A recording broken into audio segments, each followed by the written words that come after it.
መክሊቴን ቀብሬ ባሳዝን መብራቴንም ይዤ ባልጠብቅ በታላቅ ይቅርታ እንዳትረሳኝ በፍቅር ጎብኝተህ ከሞት አውጣኝ።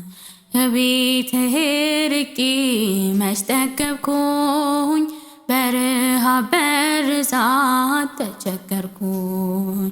አምናለሁ አምላኬ እንድትምረኝ በይቅርታ መጣሁ ተቀበለኝ። ቸርነት ነው ያደረሰኝ እስከ ዛሬ ቸርነት ነው የጠበቀኝ እስከ ዛሬ ላመስግን የኔ ጌታ በዝማሬ ላመስግን የኔ ጌታ